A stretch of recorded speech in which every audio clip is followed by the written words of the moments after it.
Even if you can't remember exactly where it was you saw it the first time or where you got the idea from, it's good just to kind of acknowledge that in your post. But I think when you start to work out, as I say, my seeing silence range was me learning how to be a photographer and starting to explore my style.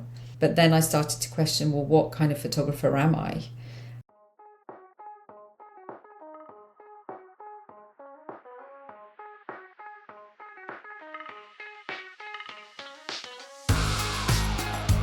Well, hey everyone. Welcome to episode 407 of F-Stop, Collaborate, and Listen with your host, Matt Payne. This week, I had a tremendous and fun conversation with one of my favorite photographers to emerge onto the scene, Wendy Bagnall. Wendy has some incredible imagery that feels fresh and inviting, and so I was thrilled to get her on the podcast to talk about her approach to making images. This episode is packed with insight, so be sure to listen all the way through. Before we get rolling, I can't help to mention that Wendy and I recorded an awesome bonus episode for our Patreon supporters. This 30-minute episode was quite a blast to record as well. To gain access to this bonus episode, as well as over 240 others, please support the podcast on Patreon. For just $5 per month or $50 per year, you can support the show financially while accessing more great content. Perhaps the best value is to support at the $10 per month level, where you gain access to episodes up to 90 days before they are released to the public. Just head on over to patreon.com/fstopandlisten. Hit pause, find the link in the show notes, and keep the project alive. In a perfect world, I'd be able to afford to pay someone else to help me produce this podcast, which could be possible someday if enough people helped out. I do it all myself. Thanks to everyone who already supports. You're the best. Okay, let's get to my conversation with Wendy Bagnall. All right, Wendy Bagnall, it's great to have you on the podcast. Thank you very much for inviting me. I'm honored. Yes, absolutely. We were joking before we hit record because I think at least once or twice a week I have people send me your images, like an Instagram DM. They're like, you need to get her on the podcast. And I was like, she's coming. Just be patient. So I'm excited to finally get this one going. Wow, that's quite humbling. And anybody who has done that, thank you very much.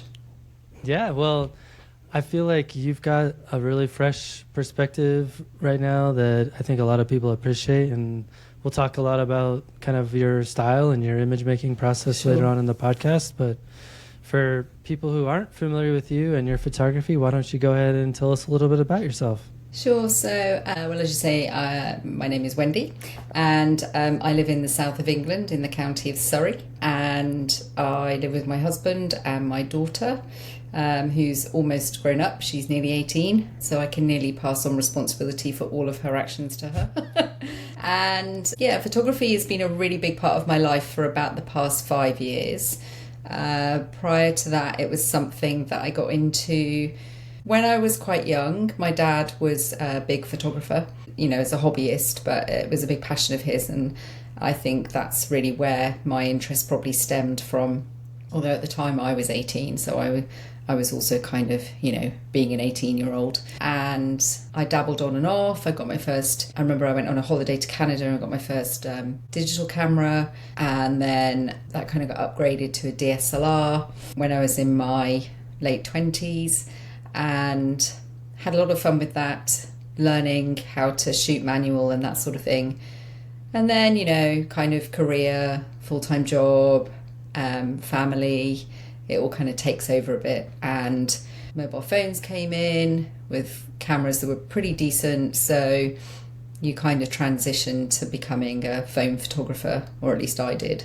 But interestingly, when I look back at my camera roll from kind of mid-2000 onwards, when cameras were available on phones, my photos are not just baby photos, they're like little abstracts from out in the landscape and that sort of thing. So I think that eye for photographing something beyond capturing a family memory has been there for a long time. That makes sense. And what does your career path look like in terms of non-photography stuff? I was one of those people that left school not really with much of a clue what I wanted to do, like a lot of people. My family, we didn't have a lot of money, so I was one of the first that in my family that kind of went off to university. I ended up going into teaching, so that was my early career, and I really loved it. I loved many aspects of teaching actually, but I quite quickly got into e-learning, and it was a new thing at the time. So I ended up being sort of recruited, if you like, to work with schools on the e-learning agenda. And that led to me going into more of a consultancy education role. And I spent a lot of time working with governments in the Gulf countries, so Kuwait, Qatar, Dubai, Abu Dhabi, Bahrain, helping them to understand technology and how to integrate it in the classroom, which was a really fascinating part of my career. And then my daughter was getting a bit older.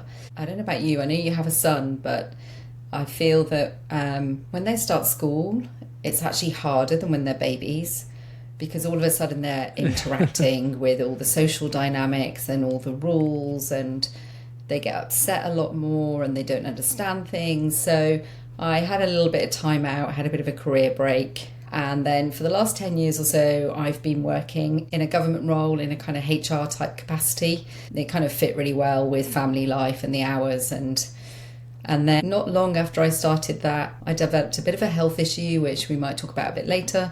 And then COVID struck, and that meant I was kind of grounded really with my health issue. So I was like, okay, well, my daughter's to homeschooling, she's occupied. My husband's work went from being pretty chill to really full on, because all of a sudden he was on back-to-back Zoom meetings, and I couldn't really do a lot with my work. Recruitment wasn't really happening. So it kind of worked in my favour, and I picked up my camera again. And I very quickly upgraded it, and I invested hours and hours and hours of time learning lots of techniques and skills, sort of learning photography from 5 years ago versus learning photography kind of 15 years ago. The available content out there now is just phenomenal. So it makes it really accessible to learn new skills, new techniques. So yeah, that kind of brings me up to date with my career, which I am also now looking to change next year. Yeah, and we'll definitely talk about that. So you had mentioned you looked back at your camera roll on your phone and you figured out that you were kind of more drawn to these abstract scenes. When you picked the camera back up again about 5 years ago, what were you most interested in learning, and where did you find the resources in order to learn what you wanted to learn? So when I first picked the camera back up, gosh, when I think back, I have changed so much with my views about photography over this time. So when That's I first good, put the though. camera That's back, good. yeah, it is. It shows. Well, I hope Growth. it shows growth. Yeah. So when I first picked the camera back up, I was like, okay, I need to get good enough to enter a competition. And in the UK, we have the Landscape Photographer of the Year. I was like, okay, this is the competition I need to enter. And I did enter it. I remember I did enter it the year, was it 2020? Yeah, I think it was 2020. And when I look back now, I think, gosh, why did I think that was any good to go into that competition? But I very quickly, like I say, I upgraded my camera. And I still use the same one currently. I have the Canon 5D Mark IV. Not that kit really bothers me that much, but that's what I shoot with if anyone's interested.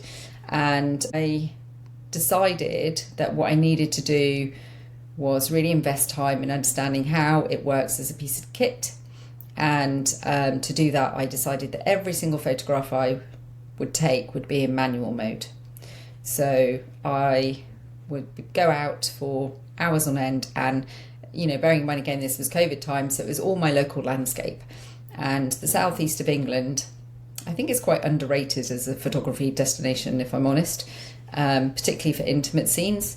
But it's not a big visitors destination really. It's not like Scotland or the Lake District. We don't have mountains. We've got some hills. We've got something called the Surrey Hills, South Downs National Park, which are lovely. But it was all kind of local woodland and heathland. And I just started trying to work on composition and getting my exposure right, getting my depth of field right.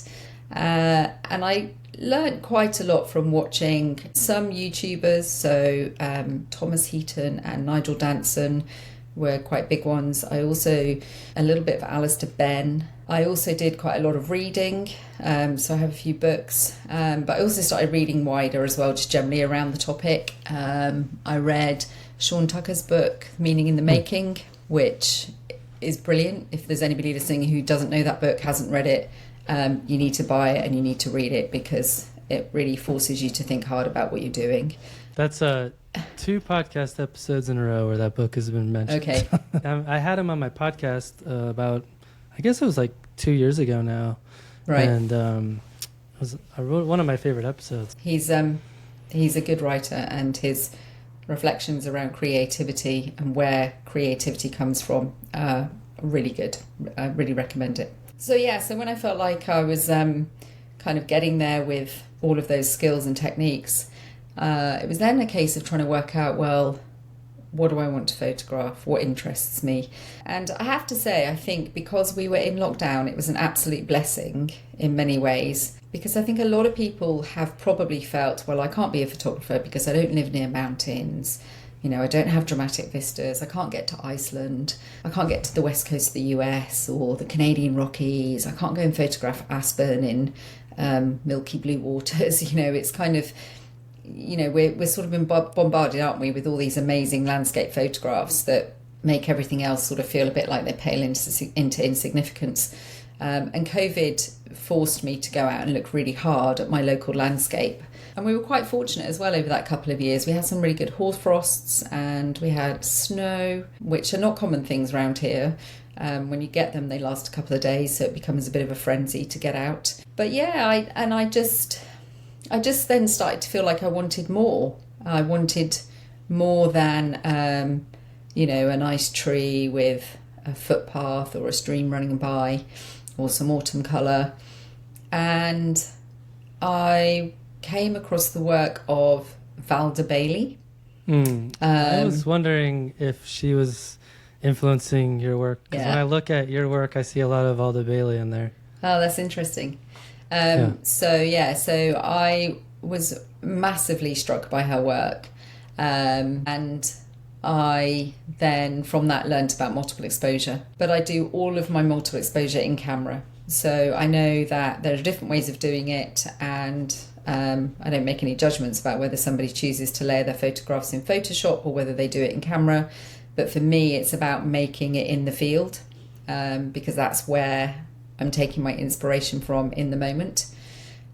So I learnt to photograph with multiple exposure, and actually it was really good that I first learnt to photograph all in manual mode, because that's the only way you can do it, certainly on my camera, and I'm sure it's on the same on most.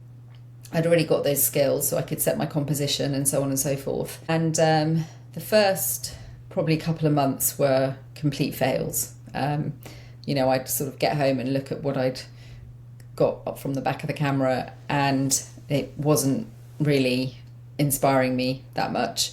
Not what I'd taken, but the potential was still inspiring me. So I went out and I tried again. I learnt more about different blending modes, and then I started to push the boundaries a bit more with my processing in Lightroom. And slowly things started to emerge that I started to really like. But I was quite nervous for quite a while about sharing them, because I wasn't sure how that would be received, which is a whole other topic, isn't it? You know, how we're received in social media. Right. And right. Oh, will anyone like this? Exactly. So so that's kind of really how I got to the multiple exposure world. And the other person I ought to mention who I discovered after Valda Bailey, but also whose work I really love and I would say has influenced me, is Sandra Bartoccia. Of course. She's the German photographer. I love Sandra's work. I've got her book and I've got Valda's book, and I think they're both amazing photographers. I love the freedom and creativity of their work.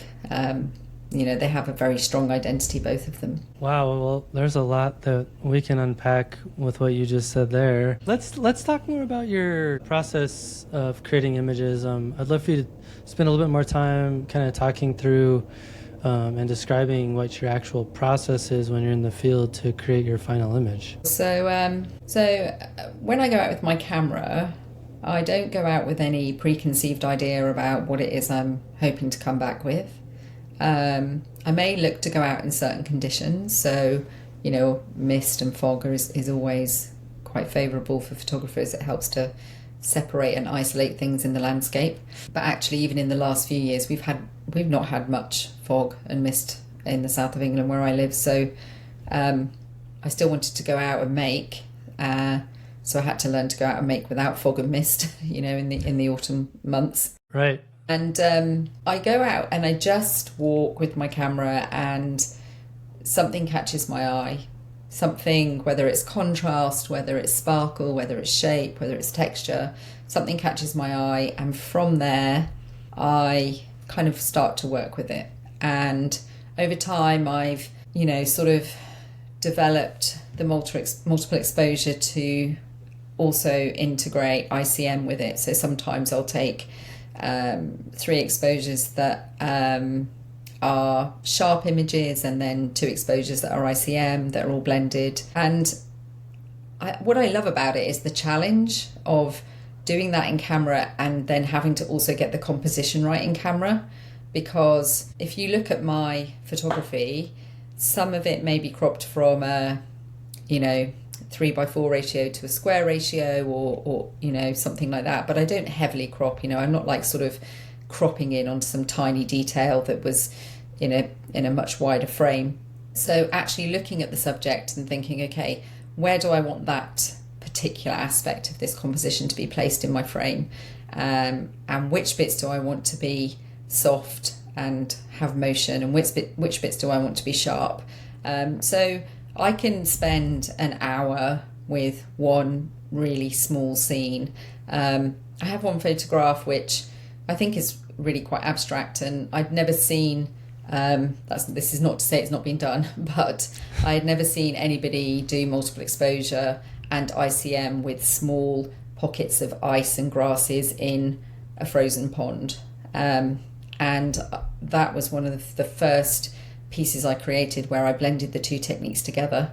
It was at a local heathland, and that was where I then really started to think about looking at small details that catch my eye, and to consider, what is it about this that I like? Is it the contrast? Is it the colour? Is it the shape? And then the most prominent aspect would be what I would want to develop within the actual final image. That makes a lot of sense. And then one thing that stood out to me when I was looking at your website is that you really just have broken into 2 collections of images. Yeah. One is called Imagined and one is called Seeing Silence. And yeah, I thought that was a really interesting way to kind of organize your photography, even though if you go to your Instagram page, there's all kinds of other stuff going on. But then on your website, it's very cohesive into these 2 kind of distinct ideas. So maybe talk a little bit about how you developed those ideas and how you photograph for them. So Seeing Silence, I will say, is some of the earlier work from the last 5 years. It was before I got heavily into the multiple exposure, and I guess it was more from the time when I was really kind of framing my compositions and working in manual mode and looking for scenes that were just what I considered to be really beautiful aspects of my local landscape. Most of it is local. I'd say 90 to 95% of the work on my website is photographed locally. And so that Seeing Silence really was also actually born out of the health issue that I've alluded to. I developed a really rare autoimmune condition. I think it probably started nearly 10 years ago now, but it took 2 years to get diagnosed. And a lot of my symptoms were quite invisible. There are things that I would have to describe to people about how I felt, or things that would happen that you couldn't really see or capture unless they were happening in the moment. And I eventually got diagnosed, and it was just, for anybody who lives with any kind of chronic health condition, it's just quite tough. From one day to the next, you don't necessarily know how you're going to feel and how capable you're going to be to get on with your day to day. But For a lot of people, you still have to get on with the day-to-day. You know, I was a mum and a wife, and I had a full-time job and a house and the bills to pay and all the usual things. And not to mention, for the first 2 years, I was starting to get told by doctors that I was depressed, and this was all in my head. And you're like, yeah, I am, because this sucks. Well, the funny thing was, I was low. Don't get me wrong. I was low, and you know, I don't really talk about this much, and I don't want it to dominate this conversation we're having. But you know, I had one doctor say to me, "Well, you don't appear to have motor neuron disease," and I had another doctor say to me, "I think you've got multiple sclerosis." So we're talking pretty hardcore neurological conditions that don't often end well. Thankfully, I didn't have those, but what I did end up being diagnosed with is a condition that I believe affects about 1 in 3 million people. So it's very rare.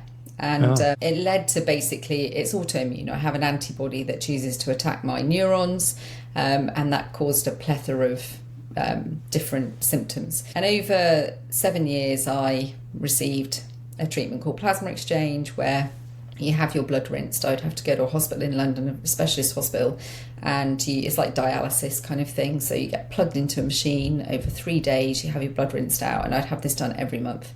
And it basically reduces the antibody levels in your blood. And then over time, you're like a bucket and they start to fill up again, and then the symptoms come back. And they attack your brain as well. So, you know, they have to really try and keep them at a low level. And I have to say, I'm so incredibly grateful for our NHS, because it's all just been available and accessible to me, and I have an amazing consultant now who does everything he can to make sure I get access to the right treatment. I am really pleased to say that in the last 12 months I've had no treatment at all. We tried something new at the end of last year, and it's really kind of, fingers crossed, hopefully put it into remission. So I've had an amazing year health-wise, and that's been really, really positive. But just to go full circle as to why seeing silence, when you have that kind of constant level of noise going on in your head because of something that sits with you every single day, and especially when it feels quite uncertain and when it's so rare, people don't really know exactly how to manage it or what the kind of longer term outcomes might be and all those sorts of things. It's very difficult to get rid of that noise. And I discovered from going out with my camera quite early on, because I would become so immersed in the landscape and what I was looking at and what I was doing with the camera to capture the scenes that were catching my eye, I was seeing silence. That whole narrative in my head that was there all the time just went quiet. And I have to say, for me, it was my therapy. You know, I don't do therapy. I'm not saying that I don't agree with therapy. I don't do therapy, as in I've never had a therapist. I don't go to therapy.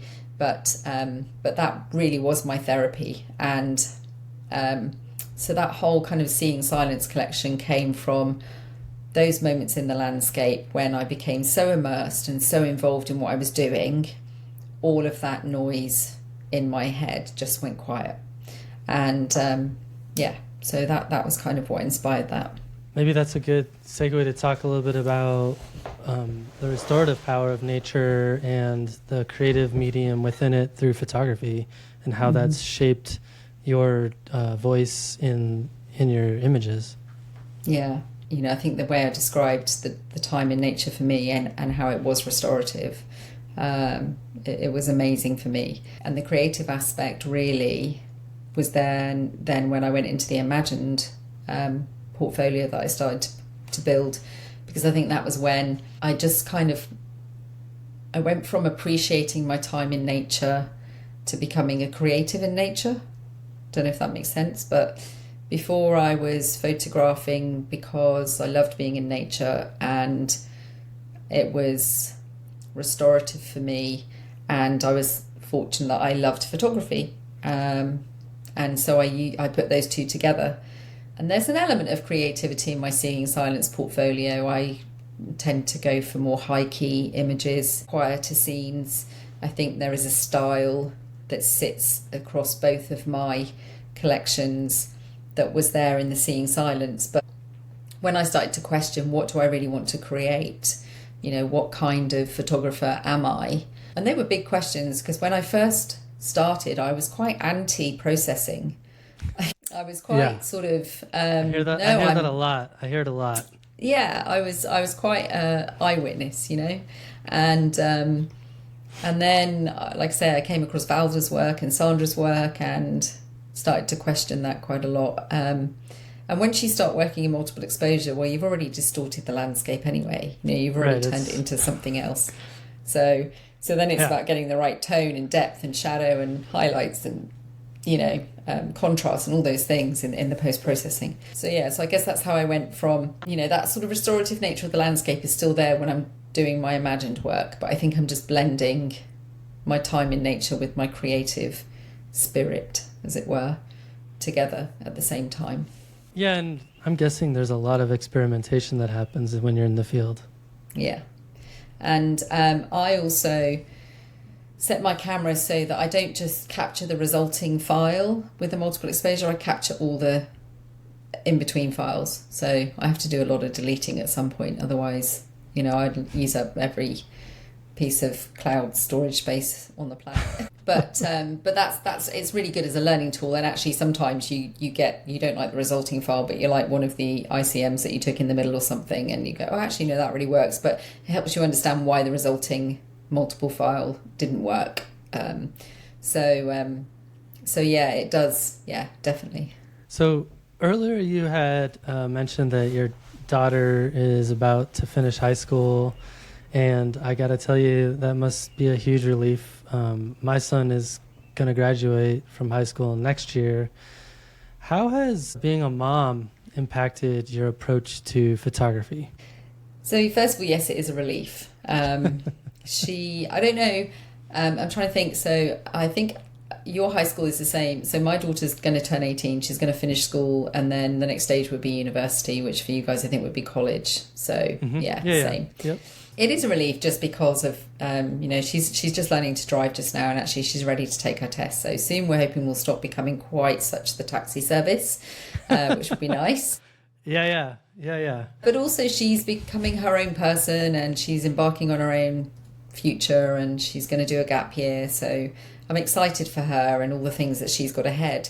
But you start to get a feeling that your own life can change a bit now, and you can start to perhaps explore some other interests and things that you've put on the back burner. In terms of how being a mum has influenced my photography, I don't know if it has massively. The only thing I would say is that obviously it's been a time restriction when she was younger, and I don't know, was that an excuse maybe? I don't know. There are people out there who are mums and they work full time as photographers, or you know, they do photography as a hobby, but it is just busy, right? It's just busy having children and family and jobs and friendships and all of those things. So I think if we'd not had children, I probably would have carried my photography journey on from where I was in my late 20s, but it definitely kind of went on the back burner a bit. In terms of the actual photography itself, I never really got big into baby photos or, you know, portraits or family photography or anything like that. So it's not influenced my actual photographic style. But interestingly, she's quite into photography, and she is an awesome video editor. She does a lot of video editing, and she posts a few bits and pieces on YouTube. So maybe that's influenced her a bit. She looking for some work? Because I got plenty of that. No. I'll ask her. Well, so it's interesting because I can kind of see it, because you mentioned the time restriction, and I can actually kind of see that you can think about it in two different ways, right? Like, it's not like your husband isn't also working full time, and like you can't just jump on a plane and go to Iceland every time the volcano erupts, right? Like you're like, I'm here raising a family, and so I have responsibilities. And so on one hand, that it limits you as a photographer, right? Because you have responsibilities as a caregiver, and it also, on the positive side of that, forces you to become more creative with what you've got close to home, which I'm guessing that if, you were a single, no marriage, no kids, like if you could just go off and do your own thing all the time, maybe you would have never arrived at the type of creative process that you've kind of developed for yourself. So I think it's interesting. Yeah. It's how you think about it, right? Yeah, and actually, when you frame it like that, you're absolutely right. That whole freedom to just pack a bag on a Friday and head off to Scotland for the weekend, or like you say, hop on a plane. I mean, Iceland is a couple of hours, lots of Europe is a couple of hours, going to the Alps. I love winter. It's my favourite season. I love snow and frost and ice, and I love clear blue skies and sub-zero temperatures. I have Celtic skin, I just kind of look at the sun and go slightly purple, blister and go back to white. So I'm definitely a winter person. And yeah, you don't have that freedom, actually, you're right. And so yeah, I guess that has probably, along with initially picking my camera back up in COVID, pushed me to have to stay local. You have the school run, me and my husband, we split things pretty 50-50. We're good like that. But yeah, there'd be days when I'm like, oh, there's fog, I need to go out. Oh no, it's my turn to do the school run. So, you'd be like, oh. But yeah, so I guess it does shape it in some respects, but I don't really think of it like that. You just get on with your day, don't you? You get on with your day to day. This is what I have to do. This is what I want to do. How do I balance the two? That sort of thing. Yeah, and I think it's important just like how you think about it, and you just said it perfectly. Well, shifting gears a little bit, I'd love to hear you talk about your thoughts relating to authenticity, integrity, and vulnerability, and why you feel they are interconnected. Okay, so I alluded to it a tiny bit earlier when I said about being scared to post my early multiple exposure works on my Instagram account. And I'm not sure why. It wasn't like, I had some huge following that were going to, critique my work or something. But I think it's very difficult when you get involved in a creative pursuit that has a very public forum. And that is very much the case for a lot of people nowadays. And it's nice. It's nice that you don't just take photographs and they don't just sit on your hard drive. It gives you an outlet. It gives you a community. A lot of people say they don't like social media, or it's a love-hate relationship. For me, I would say it's more love than hate, just because I have found it to be, on the whole, a really positive community where I've connected with photographers of all different styles, and I find that just a really enriching, rewarding thing to be part of. But once you start to form that community, you wonder how your work's going to be judged, and are they only there on your page because of what you're posting? Because that's a lot of what our Instagram accounts are about. Yes, we might post the odd view with it. I try not to be too controversial on social media. So it's more about the work. And if you post something which essentially is a copy of someone else, right? So I don't know, you've seen somebody take an amazing photograph of autumn leaves on ice, and you go out and recreate something the same, and then you post it as if you're the first person ever to have done that. I don't think you're being very authentic to yourself or to your audience. But what I would say is that is a really big important part of your learning, and learning how to recreate what other people have done, because it can be easy to look at something, but it's not necessarily easy to recreate it. So I think that's a really valid part of any photographer's or any creative's journey, to copy other people's work. But I think you have to be honest about that, because I don't know if you can really have integrity in your work or feel pride in your work if you're not honest about the fact that what you've shared wasn't your idea in the first place, that you've copied somebody else's idea.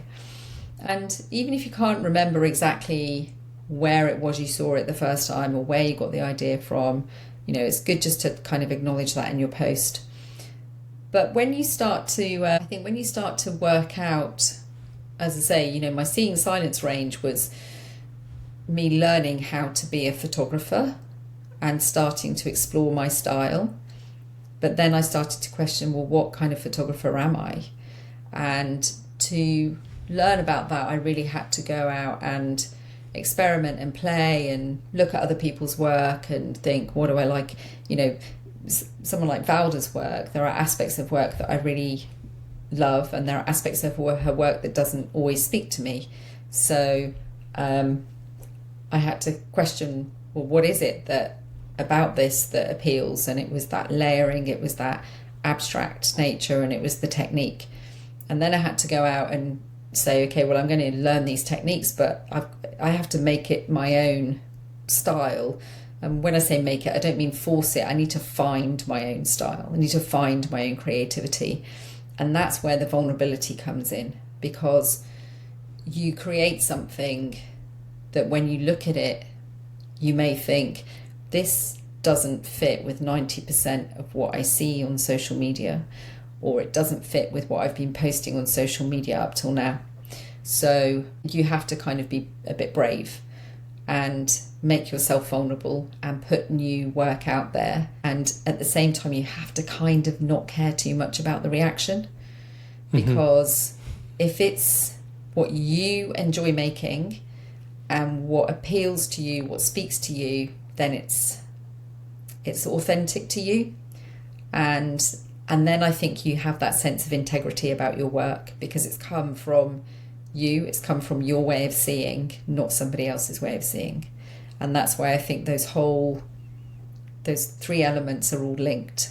Once you have integrity about what you're creating, your work becomes authentic, but allow yourself to be vulnerable in going through that journey. Yeah, and I could see that multiple exposure in ICM, that's an appealing style to be in, or I guess sets of techniques, because it allows you a lot more leeway to discover that for yourself in terms of using those techniques to build an end result that's very unique to you. Whereas I think if you're more like 90% of what I'm doing, it's more literal, not like literal, but I'm going into the landscape and I'm photographing trees and forests and mountains and water and reflections and blah, blah, blah, blah. And most of that's been done. It's like most of the stuff I'm creating, other people have already done similar type stuff. And I'd like to think that I'm doing some of it in a way that's a little bit more unique to a way that I see the world. And so I think it can become really nuanced in terms of like how you define uniqueness and how you define authenticity in terms of those sorts of things. Yeah, I don't think it has to be unique, and I just think that when you create something, you have a feeling if it's come from you or if it's come from somewhere else. Does that make sense? Absolutely. And so when it's come from you, that's when it's authentic, and that's when, that's I guess where the integrity comes from, about building a body of work that you can call your own.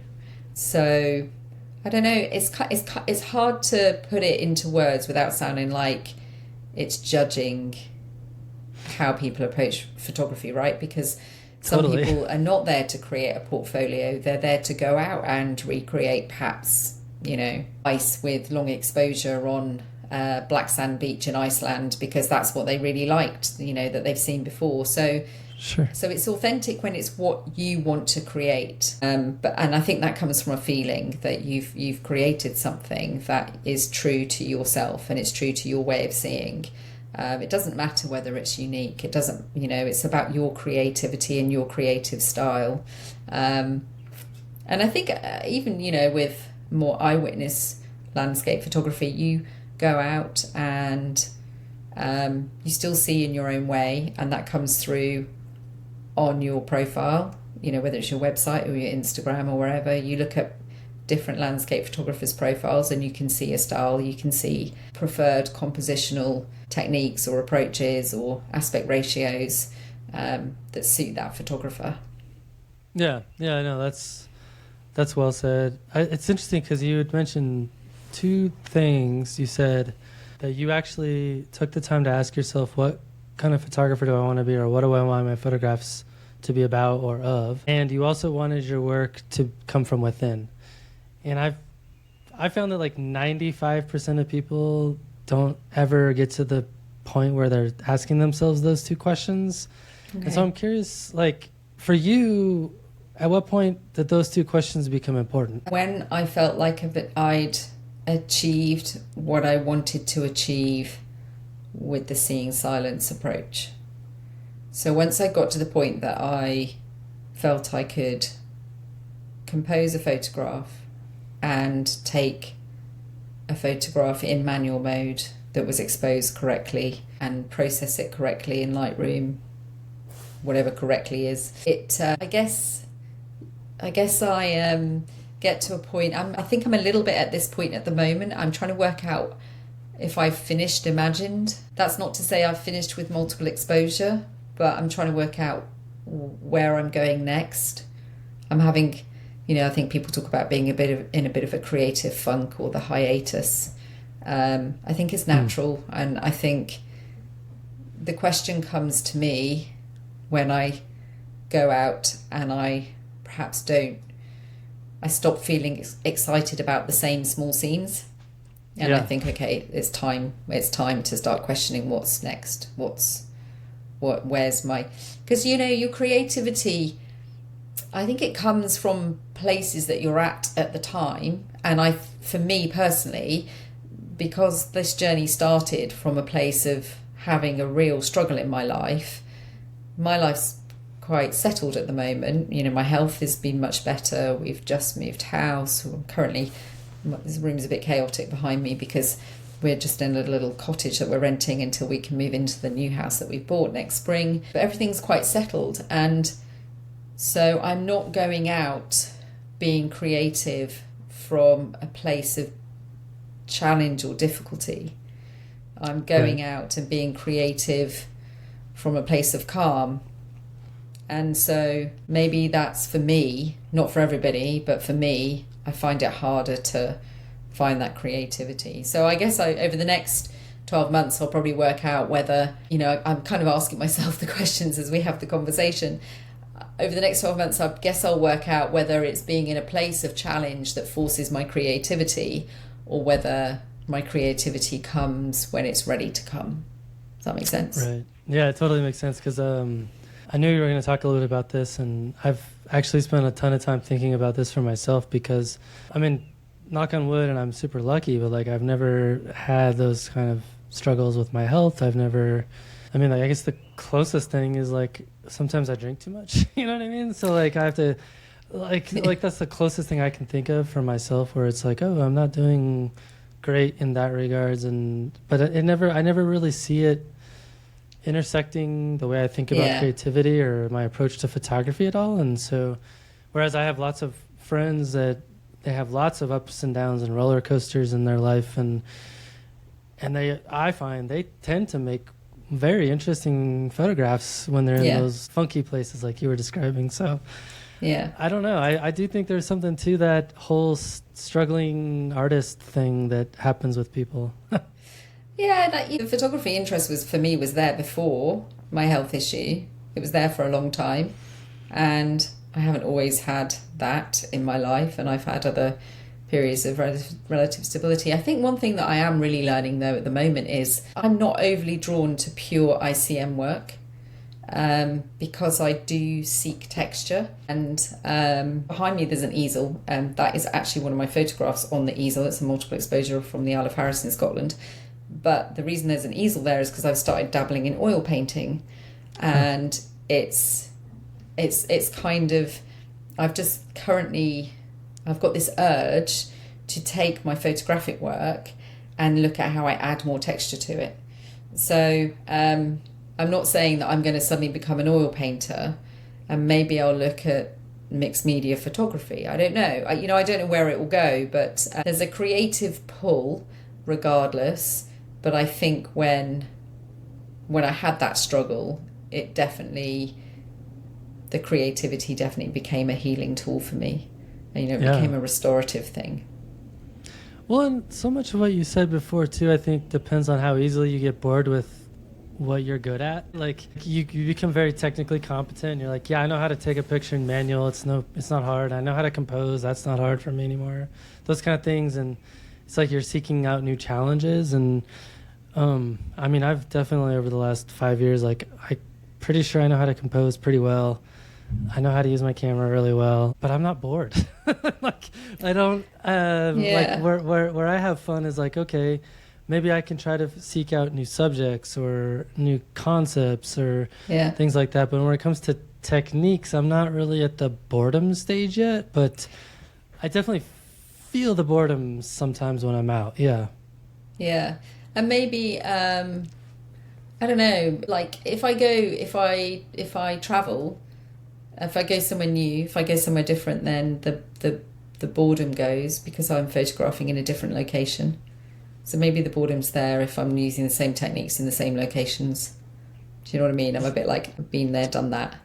Totally. And, because I'm a full-time workshop instructor for Munch, I'm all over the place. I'm like, half the time I'm at places I've never been before, and it's exciting. And so like... That's cool.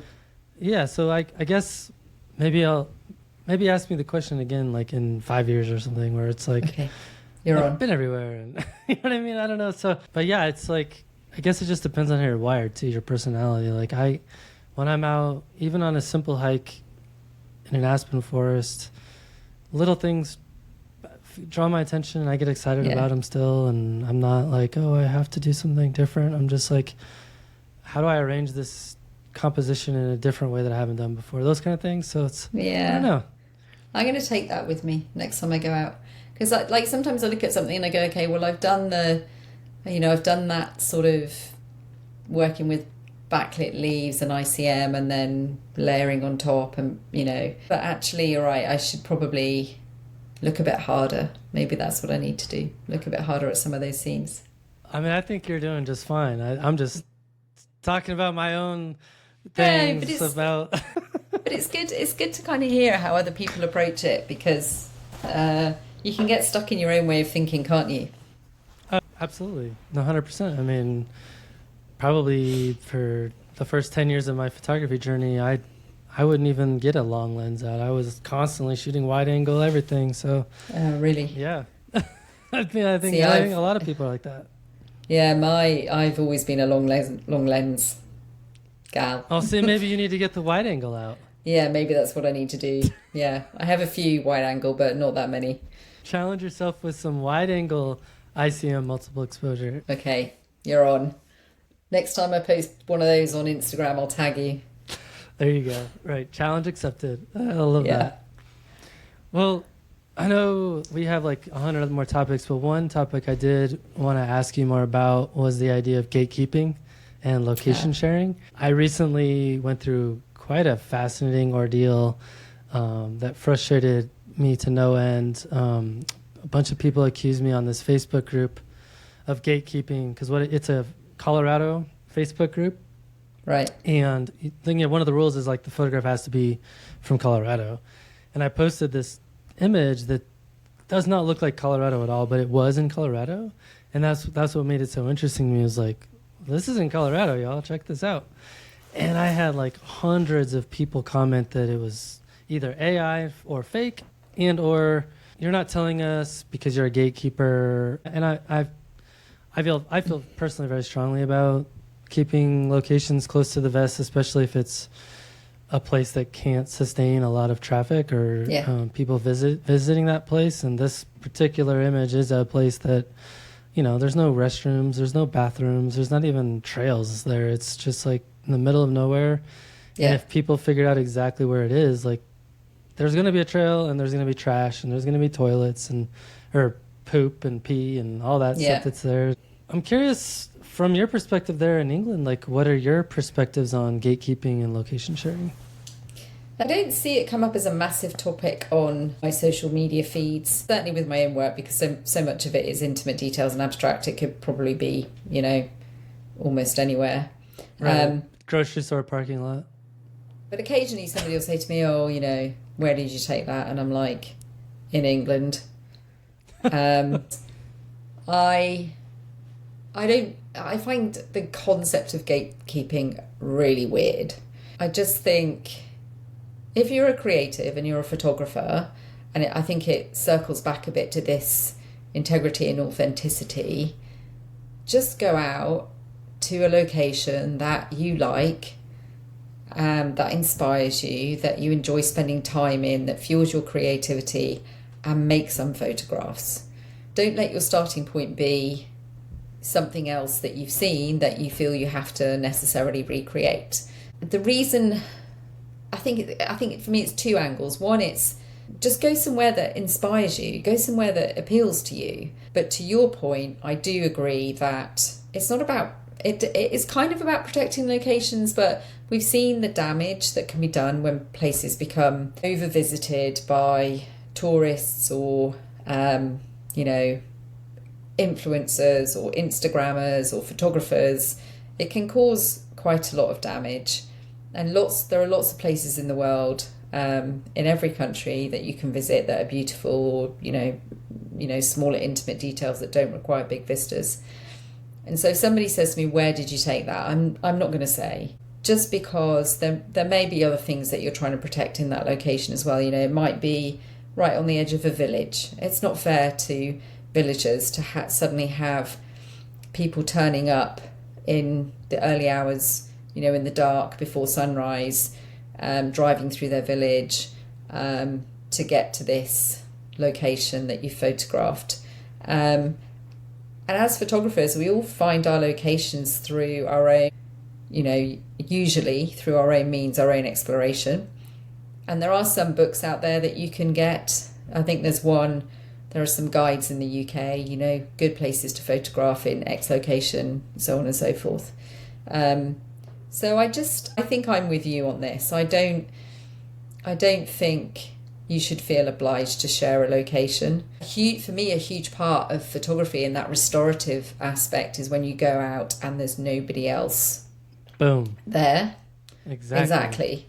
So why would I want to go there and suddenly find 50 other photographers standing in the same place? Yeah, it's not the same experience. No, it's not the same experience. And some people work really, really hard and spend a lot of time and a lot of money exploring and discovering the places that they want to photograph.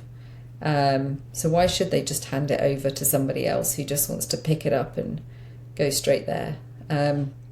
Exactly. I've seen people be really vocal about this on, it was on Threads actually. I'm not on Twitter anymore, mainly because when it switched to X, I couldn't get back into my account and then I couldn't be bothered to create a new one.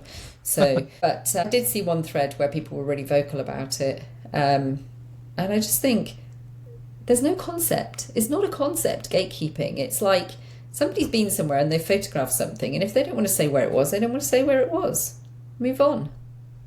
Right. Sorry. I mean, I feel like it's almost like a generational thing too. Like, I've noticed it's usually people in their 20s right now that are, for whatever reason, they came up in the digital age and like everything's at your fingertips, and like when you can't get it at your fingertips with a like a geotag on Instagram, like if it's not instantly available to you, it's like someone's keeping this information from me, and it's just like, you have all the same tools I have to be able to find these places. Like I use Google Earth and I use Gaia GPS and I hike a lot. I use my legs and I walk. Now, I guess you could say like if you have a disability and you're not physically capable of going to these places, I mean, that's a whole other thing. But as far as like me keeping you from going, like I'm not keeping you from doing anything. No, absolutely. Yeah. I'm of the same view as you. I don't feel anybody should be obliged to share somewhere that they have found or discovered that they want to photograph, especially if it's a place they want to go and work with more. Not to stop other people from doing it, but just for the pure enjoyment of knowing that this is somewhere where they can go and enjoy that time in nature and that creativity without somebody else's tripod or, dog being in the way or whatever. It's kind of, I just don't buy into the whole concept of gatekeeping. If somebody asks, where did you take that photograph, and they want to share, and they think they're doing it in a way that's responsible, fine. If somebody doesn't want to share, also fine. Totally agree. All right. Last topic. I understand that you're about to transition to full-time photography and you'll be offering workshops. Yeah. Tell me what that transition's gonna look like for you, for somebody coming from a full-time job and all that fun stuff. So I think a lot of it is to do with timing. So as I say, my daughter's about to embark on her own adventures, so we're going into a new phase as a family. I have mulled this over for a while now. I used to be a teacher, and then I did quite a lot of mentoring, and I've been on workshops myself. I'm quite a people person. You know, a lot of people talk about being introverts in the creative world. I definitely like time on my own, and I like my own company, but I also enjoy spending time with people, and I really enjoy teaching. That is, you know, something I've learned from an earlier career. And people started to ask me, will you run workshops? Will you mentor me? I feel like it's been a difficult decision, because I also feel there's a little bit of snobbery in the sort of creative space of, well, if you're teaching, it's because you're not good enough to just sell your work. You know, you have to make other money in other ways, which I don't agree with, actually. It's the right time for me. I feel like I've got something to offer. People have asked me if I will do it, and I know it's something that I feel fairly confident it's something that I will enjoy, and I feel like I have a background with the right skills to do it. I want to make sure I do it well, and I want to make sure that in the process of somebody attending a workshop or a mentoring program or a retreat, that I understand what they want to achieve, and that they go away feeling like they've gone some way to achieving their aspirations when they have interacted in one of my learning programs. In terms of the way I'm doing it, so I've started with pushing out some information through a new newsletter that I've launched. So the first issue went out last month. My second issue goes out on Sunday morning, 8 a.m. So I'm just currently putting a few posts out on Instagram at the moment. I've had really positive subscriptions actually in the first couple of weeks to this, which has been really, really lovely. So if anyone's listening, thank you if you subscribed. So information about the workshops and things will go out there. I've got a couple of workshops which I'm delivering with Shona Perkins and Mark Cornick, which are in April and May next year. So that's really lovely. I'm looking forward to those. I've got some other things that are in the pipeline for later next year in the autumn, in the sort of Lake District Scotland areas, and probably winter 2026 is in the pipeline as well at the moment for Scotland. And then those are all kind of longer retreats, and then individual one-to-one or small group workshops in my local area. I want to do a lot in my local area really, because I don't want to travel too far. The workshops with Mark and Shona are a short drive for me. So that's kind of my plan in terms of delivery and starting and getting things going. There's a lot to do. I'm sure you'll appreciate having been around the block with this process, but yeah, I feel like I'm tapping into some old skills that I've not used for a while, and I'm really excited about it. Yeah, I love what you said about the snobbery piece. I've never really understood that too. Like, you know, the whole phrase of those who can't teach. And it's like, not everyone who can do it can teach. It's like they're kind of two separate skill sets actually. Yeah. So, and actually I've found there's some people who can teach really well who maybe aren't the best photographers, and vice versa. Like people who are amazing photographers can't teach anyone. So yeah, to be a really good photography workshop leader, you kind of have to be able to do both. Yeah, I agree. And not a lot of people have both skill sets, to be honest with you. No, and I think some people really go into the workshop side of it because they want to make their passion a full-time thing. And it's a means to an end. Yeah. Yeah, and that's admirable. And I really respect people for going after their dreams and leading the lifestyle that they want to lead. But at the same time, if people are paying for a service, you have to be able to deliver that service. Right. Yeah. No, you know, sometimes it's easier said than done as well. Yeah, absolutely. One thing that you had mentioned to me in our correspondence is that you think art should be accessible. Yeah. And I think what you mean by accessible is it's financially accessible, I think is what you meant by that. What are your concerns about your transition to full-time as it relates to authenticity and ensuring that your art remains accessible? So we all like to put nice things in our home, right? And art is one of those things that can enhance a space, make a space, allow us to stare at for a few minutes and get lost in. And I think it's really, really difficult for both artists and people buying art is around pricing. For the artist, the price needs to reflect their talent, their time, their costs. But sometimes that can make a print or a painting or a sculpture prohibitively expensive for a lot of people. Mm-hmm. And art is something that I like to think should be enjoyed and accessible.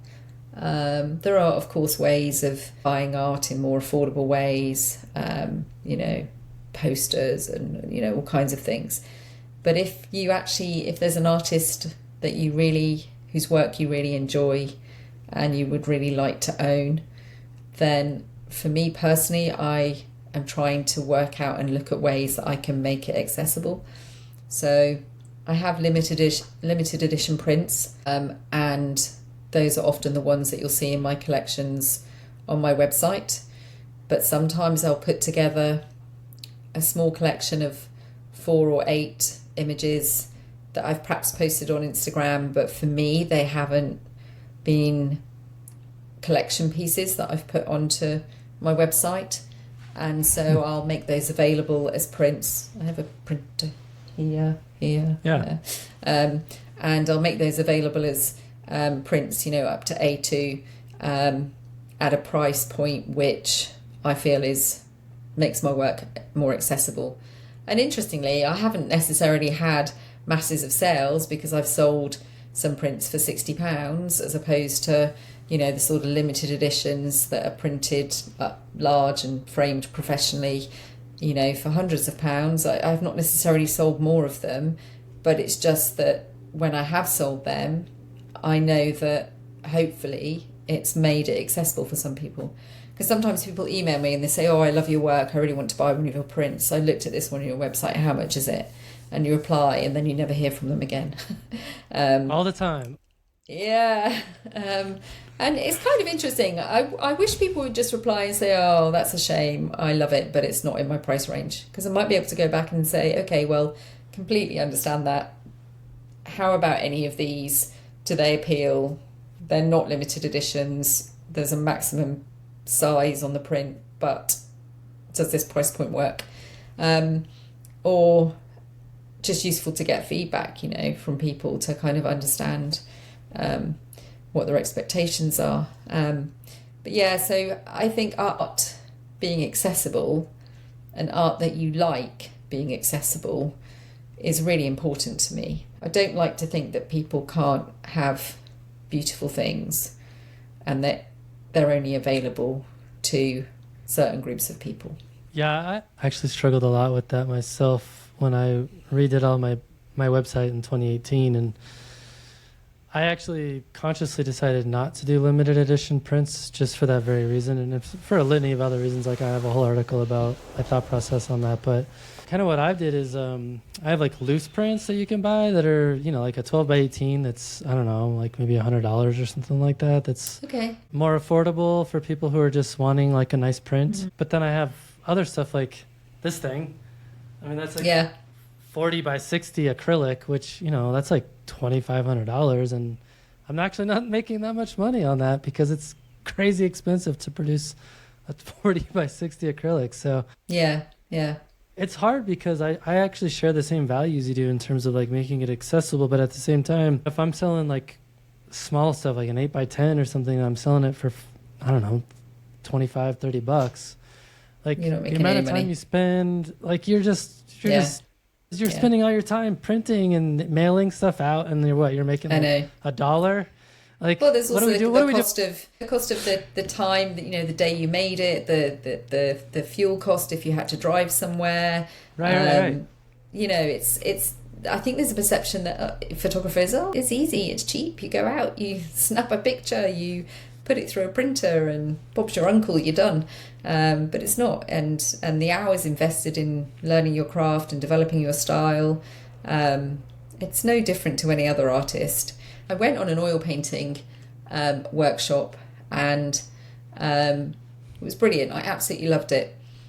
But the person that was teaching me was able to produce amazing work in half a day. And they were very open about it, like, no, I don't need to spend days doing this and, whatever.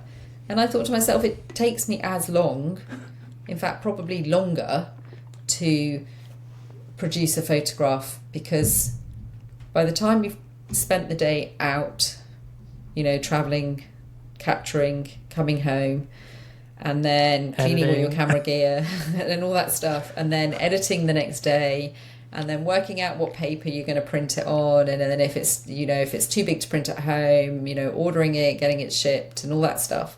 And you print it, and you miss the fact that you missed the thing that needed to be cloned out, or it's too dark, so they have to print it again. Oh yeah, that drives me nuts when it comes back from the printer and you look at it and you go, oh no, I want to lift the shadow slightly, or whatever. And right. and it's funny, isn't it? Because I think to myself, I look sometimes and I think, well, maybe they would like it as it is, but it's not about that, is it? It's your work, and you look at it printed, and if it's not right, it's not right. You have to change it. So, and that's just like that's another cost of doing business. And when you look at printing, especially, I mean, you're printing your own stuff. I've got a tiny little guy that I can print 12 by 18s on, and I was doing the math on it.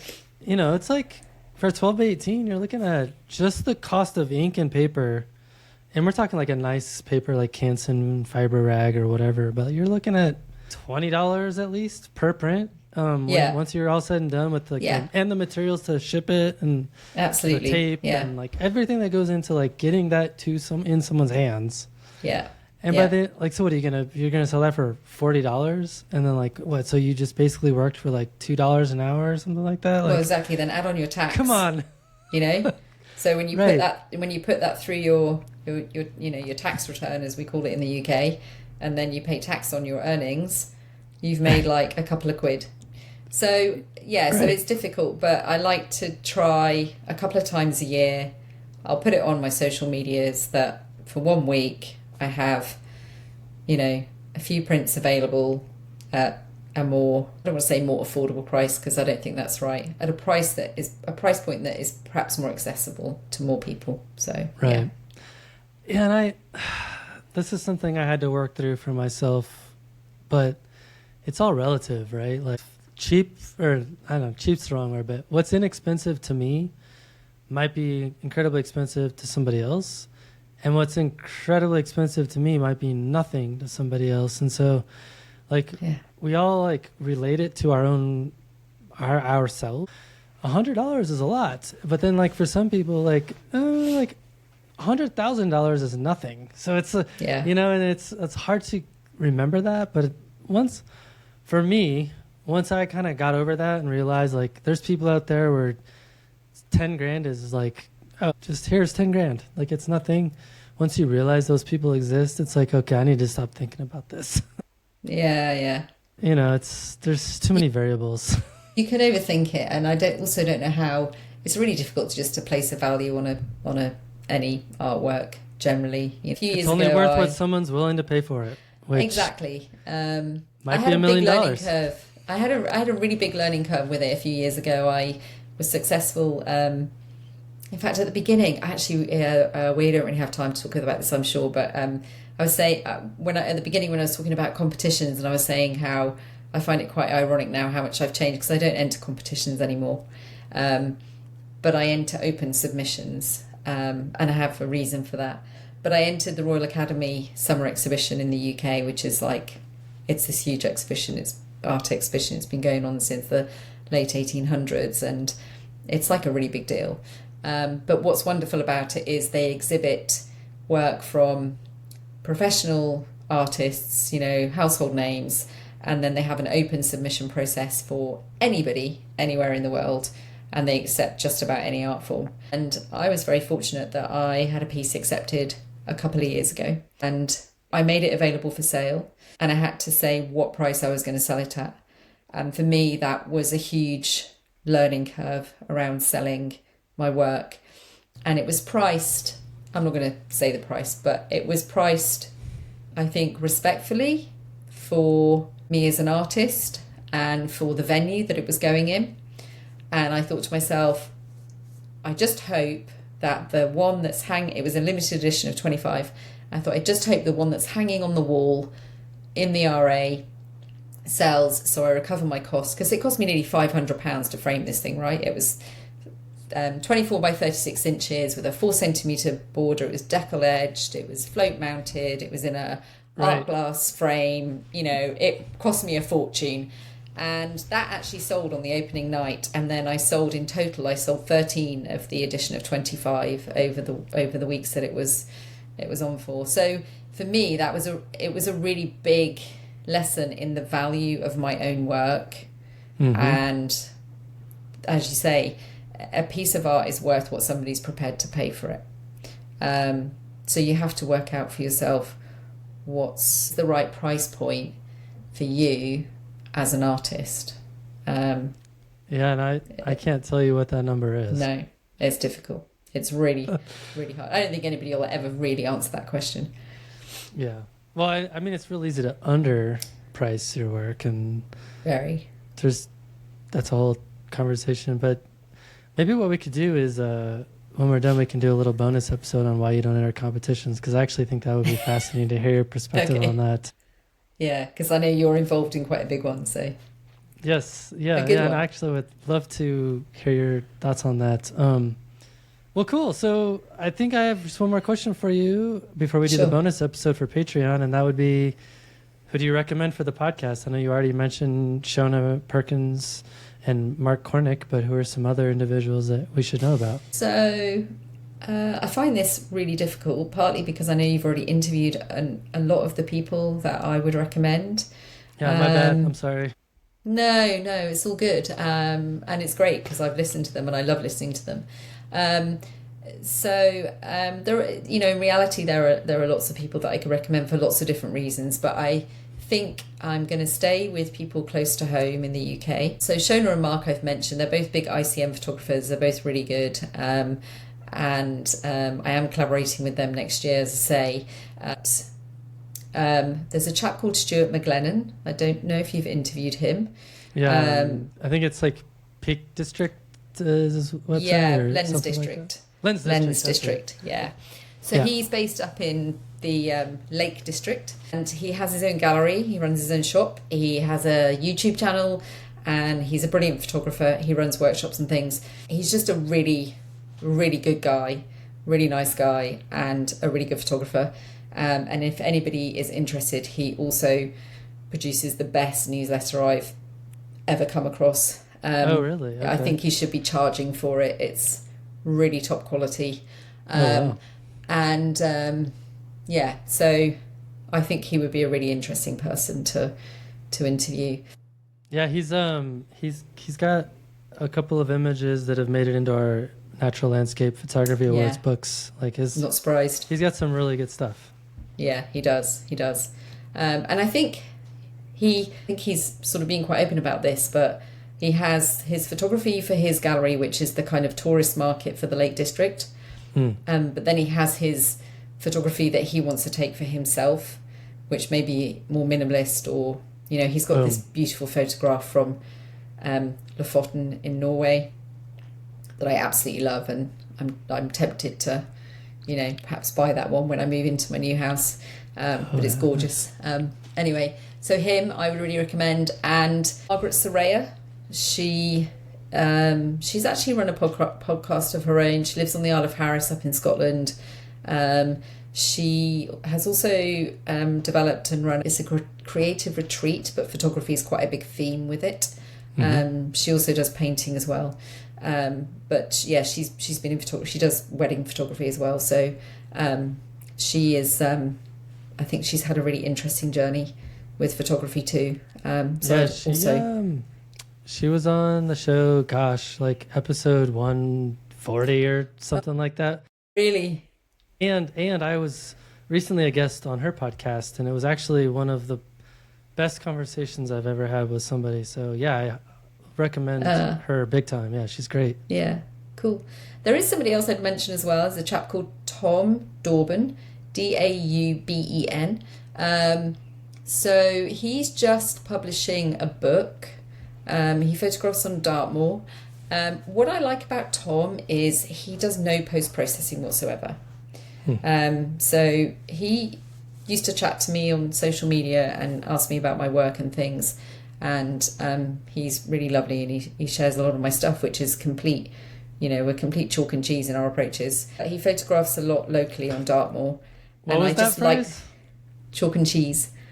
I guess it's just totally an Englishism there. Chalk and cheese, okay. Chalk and cheese. Yeah, I don't even know, it doesn't really make a lot of sense, but it kind of means opposites. Like oil and water, kind of? Yeah, I guess. Yeah. Okay. Yeah. So I guess what chalk and cheese would be? Like fat and dry? I don't know. So anyway, Tom, he's just love the fact that his work, it's authentic. We were talking about integrity, authenticity, and being brave and making yourself vulnerable. I would say he fits that quite well because his work is not processed. It doesn't hit you in the face. It's very subtle. And to do that in a social media community where so much work is processed to, whether it's adding the autumn effect to woodland or, overexposing or underexposing to get more or less contrast to make something stand out, which is all part of people's style and aesthetic. I think he was made himself quite vulnerable going out with his photography style, and he's done really well. I feel looking at his feed over the last couple of years, his compositions and the way he works with the camera. He uses filters sometimes. I think it works really, really well. He's worth looking at.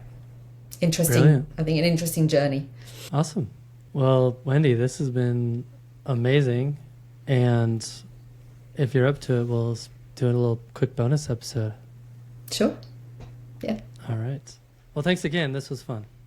Great. I really enjoyed it. And thanks to anybody who asked me to join. Matt, no, it's all the time. I'm humbled. So yeah. Thank you.